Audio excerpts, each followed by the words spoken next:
नमस्कार दोस्तों, मेरा नाम है सनी शर्मा। आज मैं आप लोगों को पीसी की थोड़ी सी नॉलेज देना चाहता हूं कि जो हमारे पीसी लगे होते हैं लैब्स के अंदर, उनको हम लोग जो उसमें कंपोनेंट लगे होते हैं, जैसे ये चीज़ है।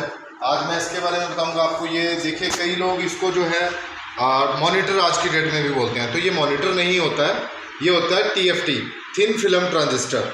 थिन फिल्म ट्रांजिस्टर की जैसे कई लोगों को, अगर मैंने क्लास में भी पूछा है बच्चों को, तो वो लोग बोलते हैं LED है, LCD है, लेकिन इसको बेसिकली हम लोग TFT के नाम से जानते हैं, thin film transistor.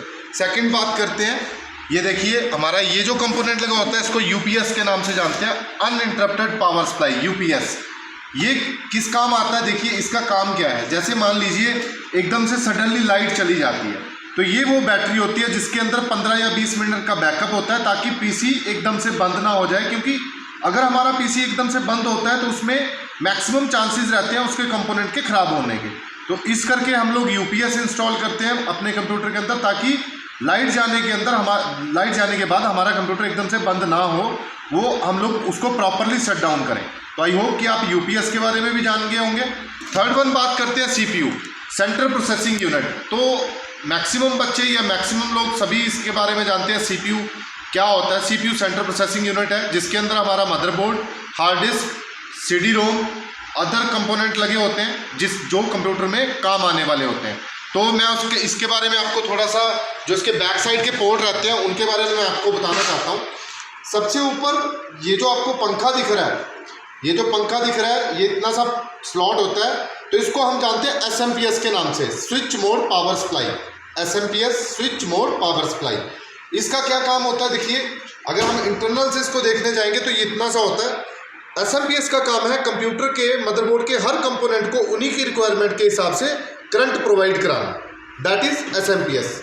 I hope कि आप SMPS के बारे में जान गए हो।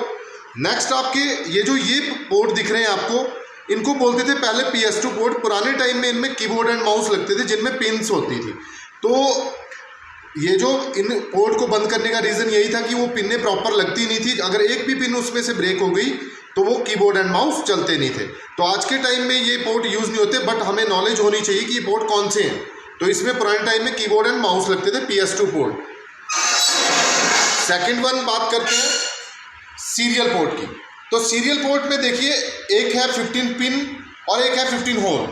तो ये जो 15 पिन होता है, इसमें प्रोजेक्टर, या ये है आपका सीरियल पोर्ट, दूसरा होल वाला, इसमें लगती है VGA, विजुअल ग्राफिक एरे, जो तार यहाँ से निकल के सीधे आपके TFT के अंदर जाती है, ताकि उस TFT में आपको रेजोल्यूशन दिख सके, आपको स्क्रीन दिख सके।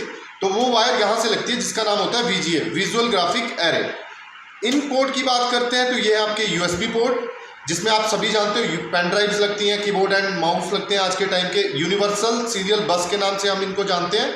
और इसके आगे जो पोर्ट होता है, इसका नाम है RJ45, रजिस्टर्ड जैक 45। यानी कि ये वो पोर्ट है जिसमें वायर्ड कंप्यूटर में इंटरनेट कनेक्शन के लिए यूज़ किया जाता है इस पोर्ट को। तो ये है आपका RJ45 रजिस्टर्ड जैक, इसी के माध्यम से वायर्ड इंटरनेट आपके कंप्यूटर के अंदर चलता है। लास्ट में हम बात करेंगे ऑडियो पोर्ट की। ये है हमारे ऑडियो पोर्ट, जिनके थ्रू हम लोग DJ, स्पीकर्स या हेडफोन अपने कान में या ऐसे कहीं भी यूज़ कर सकते हैं ऑडियो के लिए। थैंक यू वेरी मच, धन्यवाद।